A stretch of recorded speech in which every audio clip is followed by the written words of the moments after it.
Hey everyone, welcome back to English Inside Out. Today's episode is dedicated to a moment that every single language learner knows. It's that moment when you're in a conversation, everything is going fine, and then, suddenly, it happens.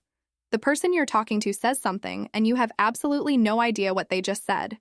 Maybe they spoke too fast, maybe they used a word you don't know, or maybe your brain just disconnected for a second.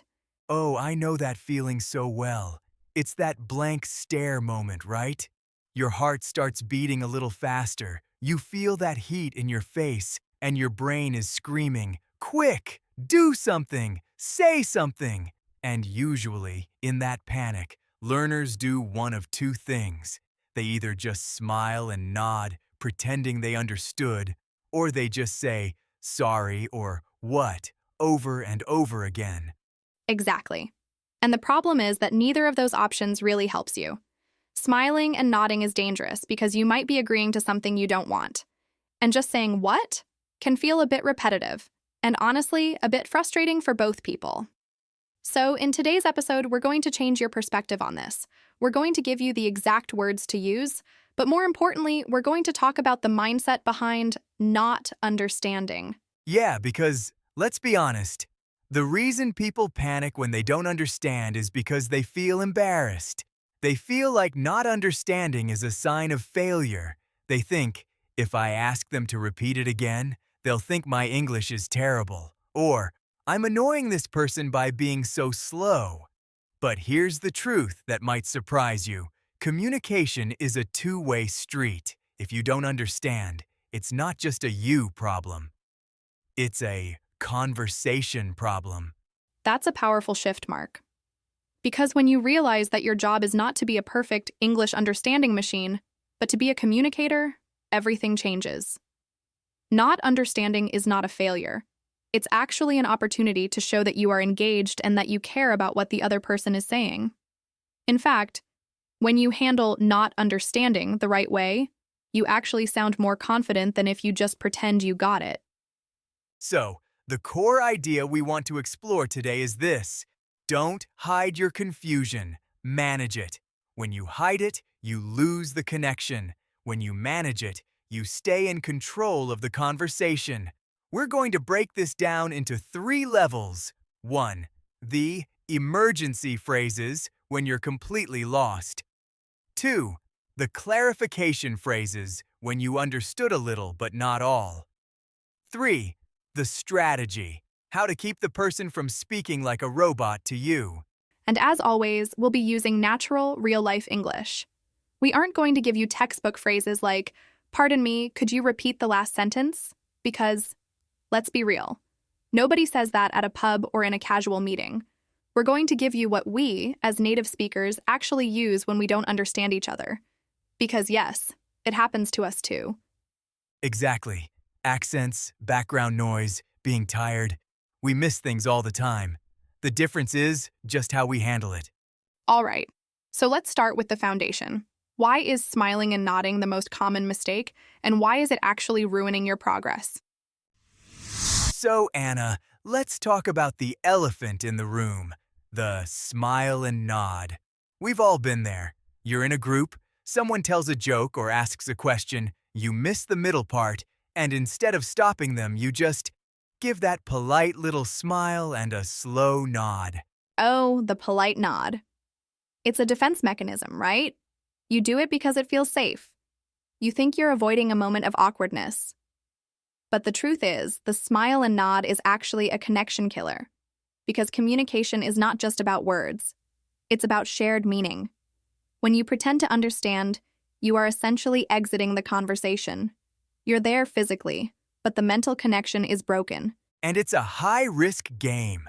I remember a friend of mine who was learning a language. Someone asked him a question. He didn't quite get it, so he just smiled and said, "Yeah, definitely." It turns out the person had just asked if he had ever been robbed. So there he was, smiling about a terrible experience. Exactly. And that's the extreme version, but even in simple situations, if you pretend to understand, the other person continues the story based on that fake foundation. 2 minutes later, you are so lost that it's impossible to come back. So the first thing we need to do is normalize the pause.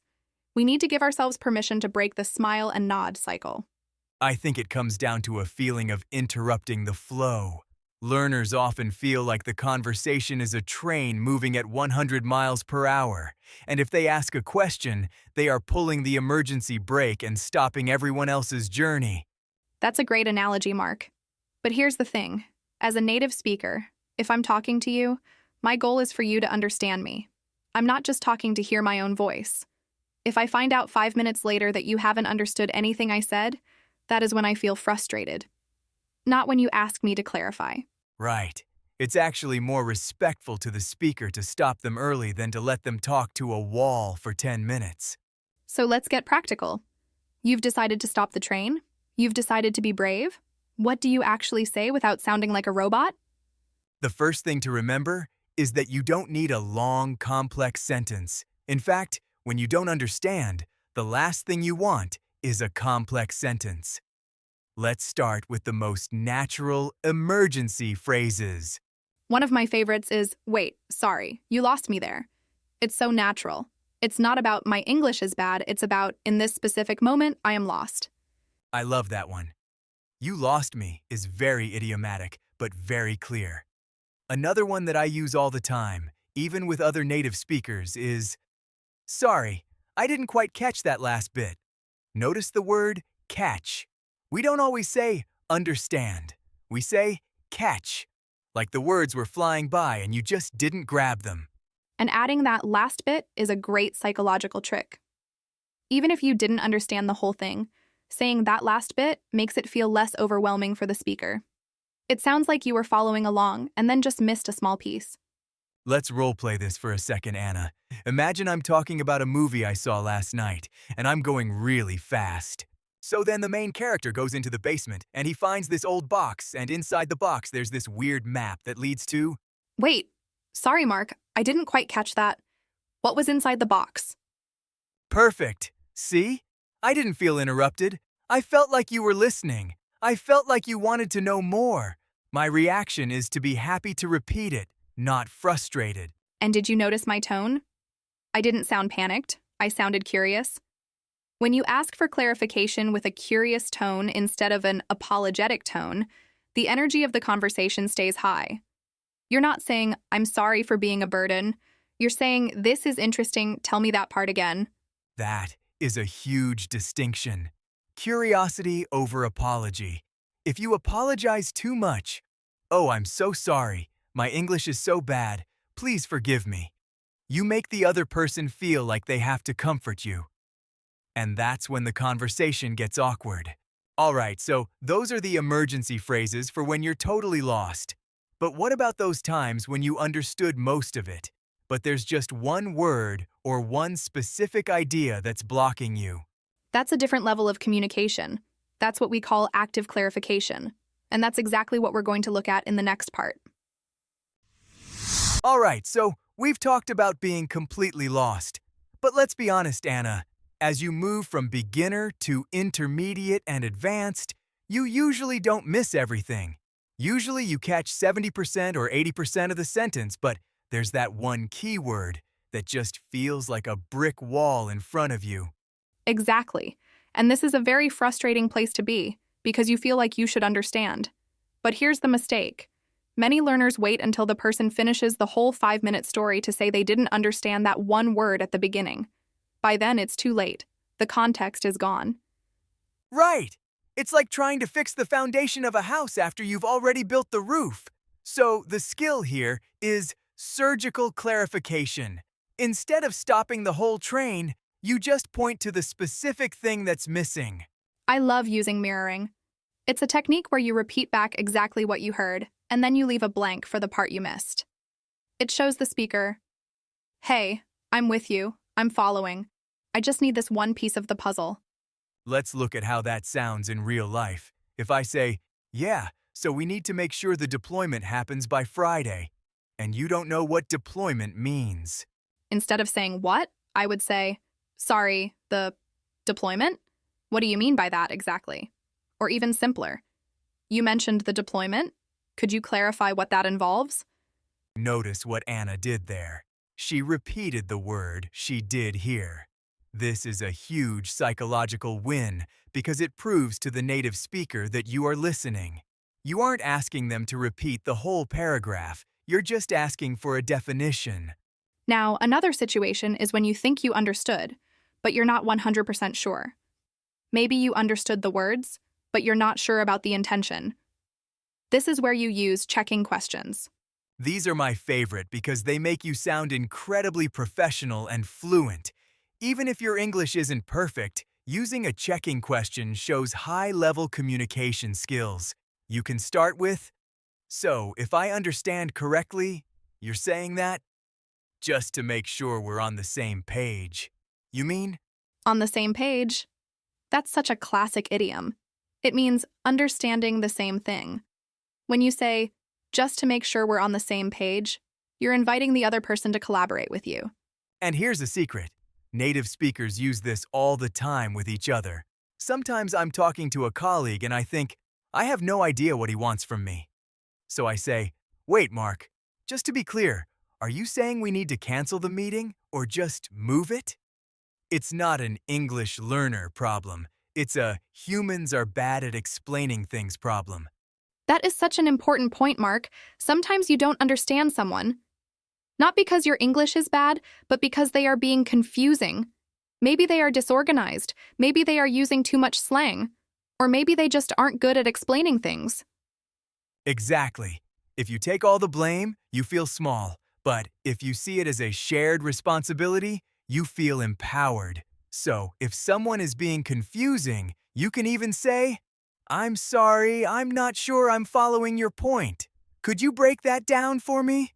Or, "Could you say that in a different way? I want to make sure I get it right." Could you say that in a different way? Is a magical phrase. Because if you just say, repeat, please, the person will usually say the exact same words, just louder and slower. And if you didn't know the words the first time, hearing them louder doesn't help. It's the tourist effect. People think shouting makes you understand better. But when you say, "Can you put that in different words?" you're forcing the speaker to simplify the vocabulary. You're guiding them to help you. All right, so we've covered how to stop the conversation and how to clarify specific points. But what about the speed? What do you do when someone is speaking like a Ferrari and you're still trying to process the first sentence? That's a classic. The speed demon. In the next part, we're going to talk about how to slow down the conversation without being annoying and how to use your body language to help. All right, Anna, let's talk about a character we all know, the speed demon. This is the person who speaks English like they're running out of oxygen. No pauses, no breathing, just a continuous stream of words. For a learner, this is the ultimate nightmare. You feel like you're trying to catch raindrops with a fork. Catching raindrops with a fork. That's exactly how it feels. And the instinctual reaction is to panic and try to speed up your own brain to match them. But that's a mistake. When you try to speed up to match a fast speaker, your stress levels skyrocket, and your ability to process language actually drops. It's a physiological thing. When you're stressed, your brain's language center starts to struggle. So, the goal is not to speed up. The goal is to force them to slow down, but you have to do it carefully. If you just say slow down, it can sound a bit like a command, right? Like you're being aggressive. Exactly. It's all about how you frame it. Instead of making it about their speed, make it about your need for detail. Try something like, "Sorry, could you slow down just a hair? I want to make sure I'm catching all the details." Just a hair. I love that. It's a very natural way of saying a little bit. And notice the second part of Anna's sentence. I want to make sure I'm catching all the details. That's a compliment. You're telling the speaker what you are saying is important, and I don't want to miss any of it. Now, sometimes the problem isn't that they are too fast, but that you need more time to process. In linguistics, we call this processing time. You heard the words, they are in your head, but your internal translator is still working on them. This is where you need a buffer. A buffer is a short phrase that you say to buy yourself 3 to 5 seconds of thinking time. Instead of a long, awkward silence which makes you feel uncomfortable, you fill that space with a thinking phrase. Phrases like, "That's a good point. Let me think about that for a second. Hmm, that's interesting. Let me just process that." While you are saying, "That's a good point, let me think about that," your brain is actually working hard to finish translating what they said. It's like a loading bar on a computer. You're giving your internal computer time to finish the task, but the user, the other person, doesn't feel like the system has crashed. And we can't forget about body language. Communication is 70% nonverbal. When you don't understand, your body often sends panic signals. Your eyes go wide, you freeze, or you start looking away. This makes the speaker nervous. And when people are nervous, they often, guess what? They speak faster. It's a vicious cycle, so you can use your body to signal, "Wait." A very simple move is just a small hand gesture, like a pause sign, combined with a thoughtful look. If you tilt your head slightly and go, the other person intuitively knows you are processing. They will naturally slow down without you even asking. And keep eye contact. If you look away because you're embarrassed, the connection is gone. If you keep looking at them, even if you're confused, you're telling them, "I'm still here. I'm still trying." Another great way to control the speed is to do a mini recap. Every few minutes, stop and say, "Okay, so just to recap so far, we're talking about X and Y, right?" This is brilliant because 1, it forces a pause. 2, it confirms you're on the right track. 3, it gives you a win. It proves you understood the main idea. And if you got it wrong, the other person can correct you right then, instead of finishing a whole conversation based on a misunderstanding. All right, we've covered the emergency, the surgical clarification, and speed control. But there's one more thing that stops learners from using these phrases, and that's the fear of being annoying. Am I being a burden? Am I ruining the conversation? In the next part, we're going to talk about the social psychology of clarification and how to make sure the other person feels happy to help you. So, Anna, we've given them all these great tools, the mirroring, the buffers, the speed control, but I can hear our listeners thinking, "Mark, if I stop the conversation 5 times to ask for clarification, the other person is going to hate me. They're going to find me annoying." It's a very real fear.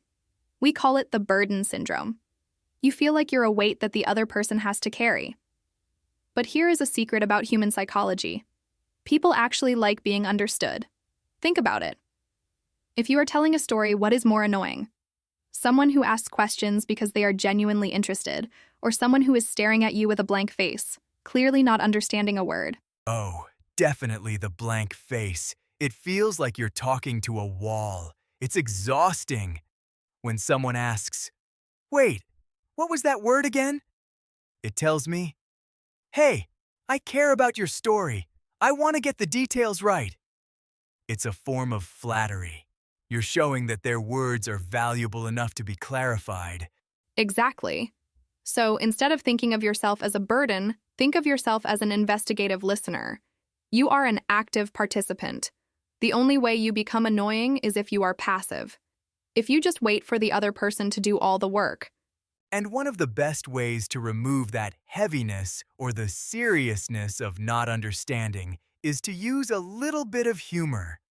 If you make a small joke about the situation, it releases the tension for everyone. I love that. If someone is speaking really fast or has a very strong accent, you don't have to be super serious about it. You can say something like, "Whoa, slow down. My brain's English processor is still on the old version today. Sorry, I think my ears are still waking up. Could you say that again?" My ears are still waking up. That's great. When you use a phrase like that, you're showing social intelligence. You're saying, "I know I'm missing something, and it's okay. We can laugh about it." It makes you look very confident. Only a confident person can joke about their own struggle. Now let's talk about a specific challenge. Accents. Sometimes you understand English, but you don't understand that person's English. Maybe it's a strong Scottish accent or a very fast New York accent. This happens to native speakers too. I've been in situations where I had to ask someone to repeat themselves 3 times because their accent was so different from mine. The trick here is to be honest, but kind. Don't say, Your accent is too strong. That's rude. Instead, say, I'm sorry. I'm not very used to your accent yet. Could you say that a bit more slowly? I'm not used to it yet. That little word yet is so important. It means you're learning, you're adapting. It's a very polite way to put the responsibility on the connection between you two, rather than blaming the other person. You know, Anna, there's something very powerful about being vulnerable in a conversation. When you admit, I'm struggling to follow you, you're inviting the other person to be more human, too. Often they will respond by saying, Oh, I'm so sorry. I know I talk too fast. My wife tells me that all the time. Right. It opens a door for a more personal connection. Suddenly, you're not just two people exchanging information. You're two humans trying to understand each other. And that's where real fluency lives. Fluency isn't about knowing every word. It's about being able to navigate the messiness of human interaction without giving up. So we've talked about the phrases, the speed, the psychology, and even the humor. Now it's time to wrap this all up.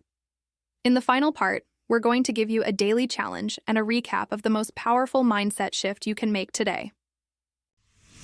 All right, we've covered a lot of ground today, and I think if there's one thing I want our listeners to take away from this conversation, it's this. Your value in a conversation is not measured by how much you understand, but by how much you care about the connection. That's so true, Mark.